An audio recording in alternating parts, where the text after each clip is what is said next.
আসসালামু আলাইকুম। আমরা এখন দেখব কিভাবে আসলে ব্যাচ ক্রিয়েট করতে হয়। So before getting into the content, let me share my screen.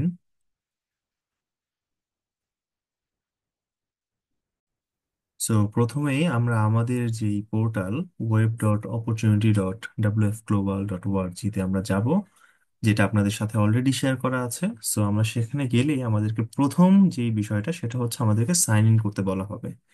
So আমরা আমাদের ফ্যাকাল্টিদের যে অ্যাকাউন্ট আছে, আইডি এবং পাসওয়ার্ড, সেটা দিয়ে আমরা লগ ইন করবো।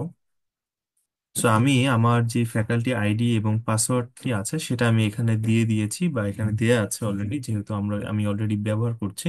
সো আপনারা সবাই আপনাদের আইডি এবং পাসওয়ার্ডটা দিয়ে দিবেন।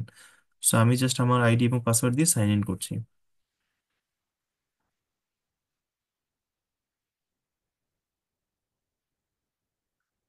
তো একটু সময় নিচ্ছে। সো আমি আমার যে আইডিটা আছে সেটাতে আমি লগ ইন করলাম। সো এখানে দেখতে পাচ্ছেন অনেক অনেক ব্যাচ ক্রিয়েট করা আছে। সো আমি যদি একটু উপর দিকে খেয়াল করি যে ক্রিয়েট নিউ ব্যাচ একটা অপশন আছে, ক্রিয়েট নিউ ব্যাচ, আমি যদি এটাতে ক্লিক করি এন্ড দেন তারা আমাদেরকে সেই সাজেশনটা দিবে কিভাবে কি করতে হবে। সো আমি ইনস্টিটিউটে যদি যাই, সেখানে আমার অনেকগুলো ইনস্টিটিউট আছে। সো আপনাদের ক্ষেত্রে সেটা শুধু ড্যাফোডিল ইন্টারন্যাশনাল ইউনিভার্সিটি ম্যান্ডেটরি থাকবে।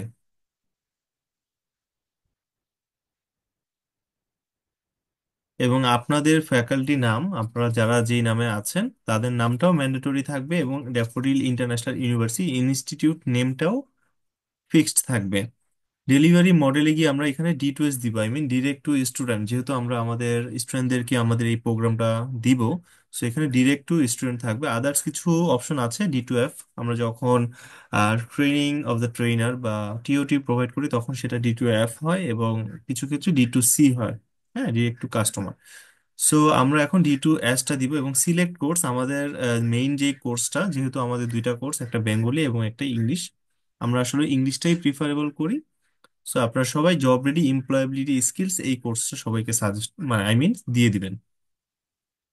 এরপরে যে আমার ব্যাচ নেমটা আমি আমার মতো করে দিতে পারি। সে ফর এক্সাম্পল আমি বিবিএ তে মার্কেটিং ডিপার্টমেন্টে জব করছি, বা টিচার হিসেবে কাজ করছি। সো বিবিএ এর আমি প্রথম ব্যাচটা বা batch number, say for example আপনাদের 50 নম্বর ব্যাচটা রানিং আছে। সো আমি 50 নম্বর ব্যাচটা দিয়ে আমি জাস্ট ব্যাচের নেমটা দিয়ে দিলাম, সেট করে দিলাম। এবং আমাদের আজকের ডেটটা যেহেতু 22 তারিখ, সো আমি 22 তারিখেই দিলাম। এবং আমার সেমিস্টারটা যতদিন চলবে আমি ততদিন পর্যন্ত দিয়ে দিব। সে ফর এক্সাম্পল আমার সেমিস্টারটা মে মাসের 31 তারিখ পর্যন্ত চলবে, বা জুনের 31 তারিখে 30 তারিখ পর্যন্ত চলবে। তো আমি সেটা সেট করে দিলাম। এখানে ওরা আসলে কি পরিমাণ ক্লাস নেওয়া দরকার বা ক্লাস আওয়ারটা কেমন হওয়া উচিত সেটা ওরা একটা জাস্ট সাজেশন আপনার সাথে শেয়ার করবে। সো এটা নিয়ে অডিট হওয়ার কিছু নেই, এবং পরবর্তীতে আপনি যে ইনফরমেশন গুলো দিলেন সেটা এখানে কনফার্মেশনটা দিয়ে দিবেন। সো চেক বক্স আমি চেক ক্লিক করে দিলাম। এবং আমাদের এখানে ম্যাক্সিমাম 600 জন পর্যন্ত একটা ব্যাচে থাকতে পারে। সো আপনাদের ব্যাচে যতজন আছে সেটা আপনারা দিতে পারেন, অথবা ম্যাক্সিমামটা দিয়ে রাখতে পারেন। যদি কেউ বের হয়ে যায় বা যদি নতুন কেউ জয়েন করতে চায়, সেক্ষেত্রে যেন কোনো হ্যাসেল না হয়, সেই জন্যে আমরা এটাকে ম্যাক্সিমাম 600 পর্যন্ত দিয়ে রাখি। ঠিক আছে।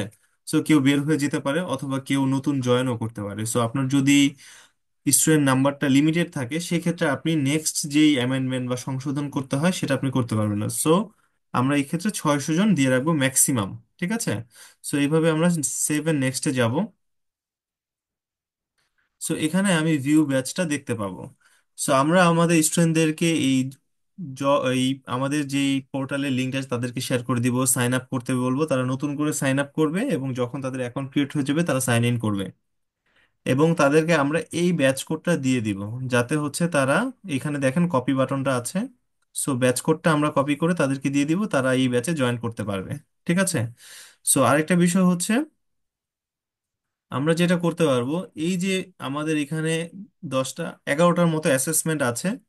সো আমরা এগুলো কখন স্টুডেন্টদেরকে অ্যালোকেট করবো সেটাও আমরা দিতে পারবো। সো আমাদের স্টুডেন্টদের সেমিস্টারে মিড টার্ম থাকে, সো ওই সময়টা তারা তাদের ডোমেন বা সাবজেক্টের উপরেই বেশি ফোকাস থাকবে, এবং ফাইনাল এক্সামের সময়ও কিন্তু তারা তাদের ডিপার্টমেন্টাল নলেজের উপরেই বা পরীক্ষার উপর বেশি ফোকাস থাকবে।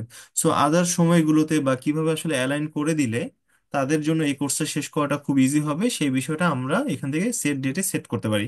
সো আমাদের এখানে 10টার মতো মডিউল আছে। সো এই 10টা মডিউল তাদেরকে আমরা ডেট সেট করে দিব যে এই সময়ের মধ্যে, যেহেতু প্রত্যেকটা মডিউলে 5 থেকে 10টার মতো এমসিকিউ এর মতো প্রশ্ন থাকে।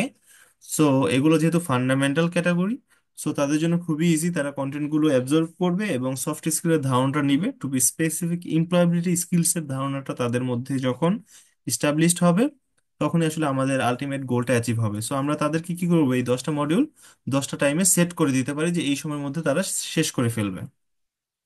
সো আমি যদি একটা ক্লিক করে ফেলি, সো আমরা লাস্ট ডেটটা দিয়ে দিতে পারি যে আজকে ব্যাচটা শুরু হলো। সো সে প্রথম মডিউলটা মিনিমাম 3 দিন সময় নিবে, 3 দিন বা 4 দিন বা 5 দিনের মধ্যে শেষ শেষ করে, এবং 27 তারিখ বা 28 তারিখে গিয়ে সেই প্রথম মডিউলের এক্সামটা দিয়ে দিবে। সো এটা কিন্তু আমি সেট করে দিতে পারি খুব সহজভাবে। হ্যাঁ। সো সেট করে দিলে এখানে কিন্তু ডেটটা দেখাবে যে কবে কবে নাগাদ তারা এই কোর্সটা শেষ করবে। সো এটা একটা বিষয় গেল। এবং আমাদের এই কন্টেন্ট গুলো কি কি আছে সেটা আমরা এখান থেকে আবার হোমে চলে যাব, এবং এখান থেকে ভিউ কোর্স নামে একটা অপশন পাবো। সেখান থেকে কিন্তু আমরা ফ্যাকাল্টিরা এই কোর্সে কি কি কন্টেন্ট আছে, 10টা কন্টেন্ট আছে, সেগুলো কিন্তু আমরা দেখতে পারবো। সো আমরা যদি একটু দেখি যখন কন্টেন্টটা আসবে।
তো আমি যেটা বলছিলাম যে আমাদের এখান থেকে আমরা কন্টেন্ট গুলো কিন্তু দেখতে পারবো। সো আমি যদি কোর্স কন্টেন্টে ক্লিক করি, তো এখান থেকে কিন্তু আমরা এই কোর্স গুলো দেখতে পাবো। সে ফর এক্সাম্পল প্রথমে আছে প্রোগ্রাম ওরিয়েন্টেশন, এটা জাস্ট একটা প্রথম দিন ফার্স্ট ক্লাস বা ওরিয়েন্টেশন যেভাবে করবেন সেটাই। আমি যদি এটা মাইনাস করি, ক্লোজ হয়ে যাবে। এমপ্লয়াবিলিটি স্কিলস এর একটা ধারণা, 3টা কন্টেন্ট আছে, আমাদের লেসন আছে। এবং প্রত্যেকটা কোর্সেই দেখেন, আপনি যখন ক্লিক করবেন তখন এরকম 10টা করে, 5টা থেকে 10টার মতো লেসন থাকে আর কি আমাদের। হ্যাঁ। তো 5-6টা করে লেসন থাকবে, প্রত্যেকটা কন্টেন্ট দেখবে, এবং প্রত্যেকটা কন্টেন্টের পরে যেই এক্সামগুলোর কথা বললাম, অ্যাসেসমেন্টের ডেট সেট করা যাচ্ছে, সেগুলো দেখেন প্রত্যেকটা মডিউলের পরে একটা করে মডিউল অ্যাসেসমেন্ট আছে। Impactful writing skill, impactful writing skill module assessment.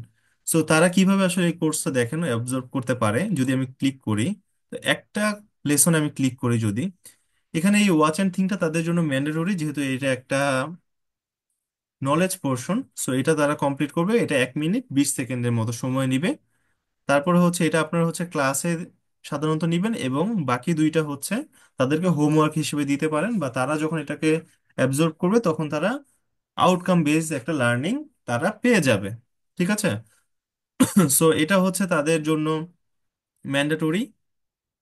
Watch and think collaborator হচ্ছে আমাদের যে 10টা মডিউল আছে, 10টা মডিউলের আন্ডারে আবার যে লেসনগুলো আছে।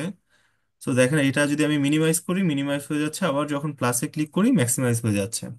সো প্রত্যেকটা লেসনের জন্যই আমাদের কোলাবোরেট অ্যাক্টিভিটিটা, আই মিন ক্লাসের অ্যাক্টিভিটিটা ডিজাইন করা আছে। আপনারা যারা ফ্যাকাল্টি আছেন তারা এইখান থেকেও সিলেক্ট করতে পারেন, অথবা আপনারা আপনাদের মতো করেও কিন্তু কোলাবোরেটিভ অ্যাক্টিভিটিগুলো ডিজাইন করতে পারেন। আই মিন ক্লাসে আপনারা কিভাবে ক্লাস নেবেন, প্রোগ্রামটাকে কিভাবে ডেলিভারি করবেন, কোর্সটা তাদেরকে কিভাবে বুঝিয়ে দিবেন স্টুডেন্টদেরকে, সেটা আসলে ফ্যাকাল্টিদের কনভেনিয়েন্ট ওয়েতে আসলে ডেলিভারি করতে পারে। সো এই হচ্ছে আজকে আমার যে কন্টেন্ট বা আমার যেই একটা কোর্সের ওভারঅল ধারণাটা দেওয়া হলো। সো আপনাদের যদি কোনো কোয়েশ্চেন থাকে আমাকে ডেফিনেটলি শেয়ার করবেন।